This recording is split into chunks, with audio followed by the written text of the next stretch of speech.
Today we have a popular singer-songwriter, Mr. Dan Diggins. He's going to tell us about a unique way to open tune your acoustic, also play his latest song dedicated to his daughter, and that's coming up next on Roy's Studio Adventures. Hi Dan, and welcome back to the studio. Hey Roy, it's good to be here. Really good to see you. How many songs have you written for yourself or others? I've written a number of instrumental pieces over the years. Instrumental pieces probably in the area of 20. And then songs that actually have lyric content. For myself, I probably got around 25 songs, I think. Most of them are based on acoustic guitar, like a folk rock kind of a genre, I guess. And then some of the other ones are rock tunes that I've written for, like, to be with bands as well. You're in a band called Scurvy Dogs with Daryl Gray from Helix. Do you guys play your original songs in Scurvy Dogs? Well, being that Daryl and usually Jamie Constant that plays with us, they're both with Helix. So sometimes people will be where we're playing and they recognize these guys are from Helix, and they'll ask us to play a Helix song. So we'll do once in a while we'll do a Helix song or two. Nice. And mostly it's covers. We do classic rock stuff from Nazareth, Judas Priest, Cheap Trick. We do some of that stuff. So it's classic rock stuff that you would have heard on the radio from the 70s into the 80s. Where can we go to see the band? Do you have any dates and places? March 2nd, we're at Ole's in St. Catharines, which is in Merritton. March 15th, we're at Putty's in St. Catharines as well. That's a Friday. And then getting later into March 22nd, we're at a place called B-Sides in Hamilton. And then we're at the End Zone in Hamilton. March 30th, we're in Ancaster at a place called the Tin Cup. And then we're back at Pitchers in St. Catharines starting into April. Having a lot of fun with those guys. They're great guys to play with. They're both pros, and makes me up my game a little bit, you know. So I'm having a lot of fun with that. Get the strap on the Les Paul and let her rip. Yeah. This is a song I wrote for my daughter Sarah, who's out in Newfoundland. Well, yeah, I miss her like crazy, and she's been out there for a couple of years. So grappling with the the emotions around that, one day I was up in the morning and I grabbed my guitar and I just started playing, and some words and a melody came to me. And Roy and I talked a little bit a while ago, last time I was here, about the songwriting process. So this is one of those times when I had stuff percolating, within me that I was processing. And I grabbed the guitar and I heard a bit of a melody and a vocal line. And usually when that happens, if I pick up the guitar and a pen, a song will come out. And that's what happened here. And this song is called Even Though. And it's a song I wrote for my daughter, and about missing my daughter as she's out in Newfoundland. So anyways, I'd like to do that for you now, if that's okay.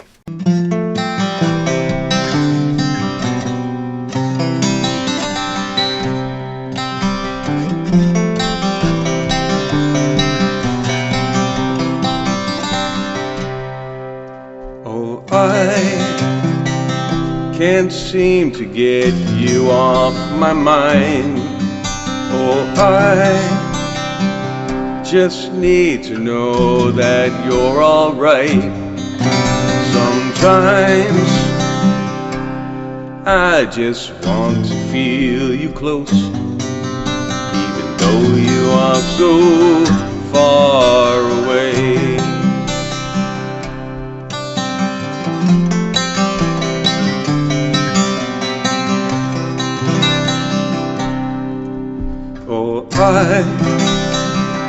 I think about you all the time.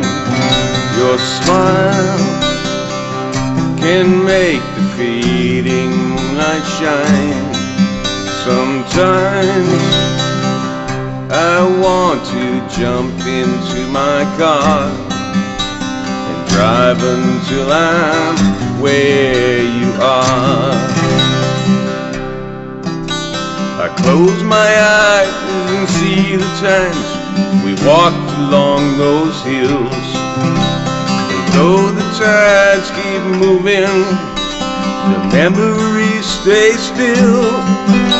The shifting seas and mountain streams will bring my love to you. And we will do it all again, I promise you we will.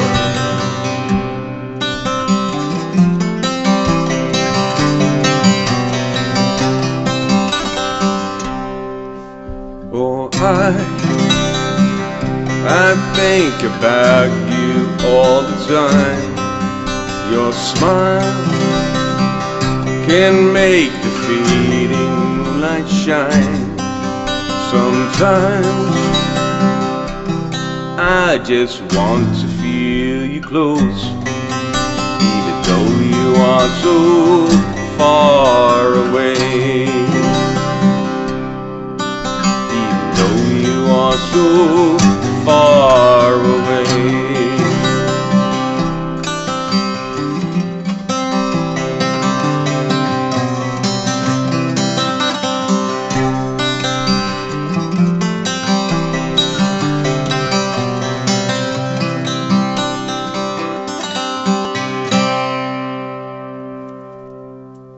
If you haven't already, hit that subscribe, hit the notification bell, and like. That way you'll be notified of upcoming videos. It helps my channel immensely, and it's free.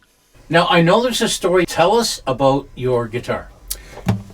This guitar specifically. Yes. So, well, I had another guitar, Taylor actually, that somebody, a good friend of mine, Mary Cahill, had bought for me, which I was really surprised because it was a pretty expensive guitar.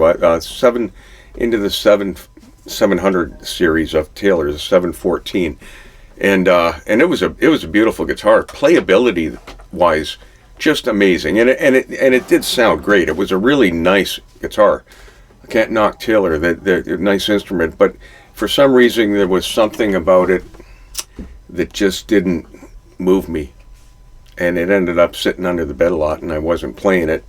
So I decided I wanted to trade it, and I went up to a place called the Acoustic Room in Hamilton, and I saw this guitar, and it kind of drew me to it. Picked it up and started playing it, and I noticed it just had a liveliness to it, where I could get the dynamic range that I wanted to, play quietly, still have sustain, and then play louder and hang on to a note, and it would just bloom, and it just, I can feel the whole thing vibrating as I'm playing it, and it just made me want to play it more, and that's when I knew I found a guitar that's for me. So there's something different. There's something different in the design of this bridge, which I think is really cool, how they set a piece of, I think it's ebony, into the body, and then from there the strings come out, and there's no contact points until it hits the bridge of the guitar. So pretty much all the vibration that comes out of here is transferred down into the top. So, and it's just a nice little comfortable guitar made by Yari, who is a builder from Japan.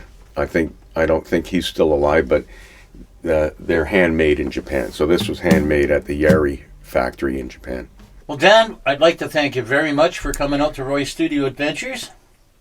My pleasure, Roy. It's good to see you again, and it's great to be here. And thanks for asking me to come in. I love to do stuff like this and just express the creativity with you guys. Thanks a lot.